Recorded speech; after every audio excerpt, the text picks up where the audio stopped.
Hello दोस्तों, नमस्कार। आप सभी लोग स्वस्थ हों, सुखी हों, इसी कामना के साथ इस स्टोरी का आरंभ करते हैं। और आज का हमारा टॉपिक होने वाला है एक कृष्ण भक्त सेठ की कहानी जो बहुत ही कंजूस था। तो आइए स्टार्ट करते हैं स्टोरी। एक बहुत कंजूस सेठ था और सेठ इतना कंजूस था कि वह किसी को कुछ भी देने को तैयार नहीं होता था। कोई भी वो दान पुण्य नहीं करता था, कुछ भी नहीं करता था, बल्कि वह अपनी सांसें भी सोच समझकर ही लेता था। उसका अपनी सांसों को नियंत्रण करने का बड़ा अनुभव था। कंजूस सेठ श्री कृष्ण का भक्त भी बहुत बड़ा था और एक बार सेठ स्नान करने के लिए गंगा घाट गया। श्री कृष्ण भगवान उस सेठ की परीक्षा लेने के लिए गंगा घाट पर प्रकट होते हैं और जब वह गंगा जी में डुबकी लगाने के लिए अंदर गया तो भगवान श्री कृष्ण जी उसके सामने एक पंडित के रूप में प्रकट हो जाते हैं और कहते हैं, यजमान मुझे कुछ दक्षिणा दे दो। कंजूस सेठ कहता है कि मेरे पास कोई पैसा नहीं है। भगवान श्री कृष्ण कहते हैं, कोई बात नहीं, तुम मुझे कुछ दक्षिणा देने का संकल्प कर लो। सेठ सोचता है ठीक है और वह पंडित को 1 रुपए का सिक्का देने का संकल्प करता है और सोचता है कि पंडित को कौन सा मेरा घर पता है। मैंने तो यही संकल्प किया है, जब वह अगली बार मेरे सामने आएंगे तो मैं उसे 1 सिक्का दूंगा। और वह गंगा घाट से स्नान करके अपने घर पहुंच जाता है और विश्राम करने के लिए लेट जाता है और सो जाता है।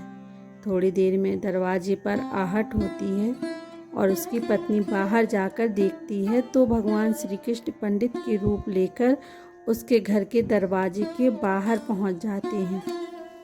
पंडित उसकी पत्नी से कहते हैं कि यजमान जी ने मुझे 1 रुपए का सिक्का देने का संकल्प किया था, उन्हें बोलो मैं आ गया हूँ, वह सिक्का मुझे दे दें। जब कंजूस सेठ की पत्नी जाकर उससे कहती है कि आपने किसी को कोई संकल्प किया था, तो सेठ ने कहा, सुबह एक पंडित को बोला था तुम्हें 1 रुपए का सिक्का दूंगा।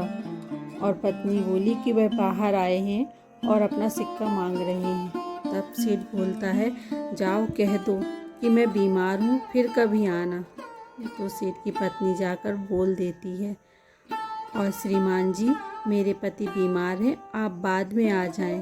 श्री कृष्ण कहते हैं, कोई बात नहीं, मैं इंतज़ार कर लेता हूँ, तब तक आप मुझे जलपान करवा दीजिए। पत्नी जाकर पति को बताती है कि वह पंडित जलपान कराने के लिए बोल रहा है। तो सेठ बोलता है कि 1 सिक्के के साथ साथ अब जलपान का भी खर्चा करवाएगा। तो सेठ अपनी पत्नी से कहता है कि तुम जाकर बोल दो कि सेठ जी मर गए हैं। उसकी पत्नी कहती है कि आप क्या बोल रहे हैं। वह कहता है कि ऐसा करना ही पड़ेगा, नहीं तो यह पंडित नहीं जाएगा। तो उसकी पत्नी जाकर कह देती है, श्रीमान मेरे पति मर गए हैं। भगवान कहते हैं, कोई बात नहीं, मैं जाकर पूरे गांव में खबर कर आता हूँ कि सेठ जी मर गए हैं। आप अकेली कहाँ सारे गांव भर में घूमती रहेंगी। थोड़ी देर में सारा गांव इकट्ठा हो जाता है और सेठ की पत्नी बार बार कहती है कि मेरे पति जिंदा हैं, वह नहीं मरे। तो सभी कहते हैं कि यह तुम्हारी मोह माया है, इसीलिए तुम्हें लग रहा है कि वह जिंदा है, क्योंकि सेठ जी का अपनी सांसों पर पूरा नियंत्रण था, इसीलिए उसने पूरा समय अपनी सांसों को रोक रखा था। बात सेठ की शवसैया तक पहुंच जाती है।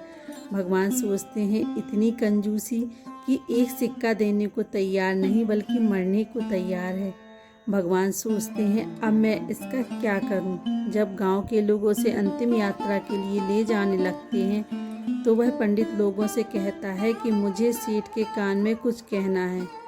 लोग कहते हैं कह लो, वो वैसे भी मर गया है। भगवान श्री कृष्ण कहते हैं, आंखें खोलो, मैं बैकुंठ से आया हूँ, तुम्हारे लिए जो मांगना है मांग लो। सेठ खुश हो जाता है कि भगवान मेरे लिए बैकुंठ से आए हैं। सेठ जैसे आँख खोलता है तो देखता है कि यह तो वही पंडित है जो भगवान मुस्कुराकर कहते हैं, मांग लो जो मांगना है। सेठ जी कहते हैं, भगवान मुझे कुछ नहीं चाहिए, मैंने जो संकल्प किया कि 1 रुपए का सिक्का दूंगा मैं अपना संकल्प वापस लेना चाहता हूँ।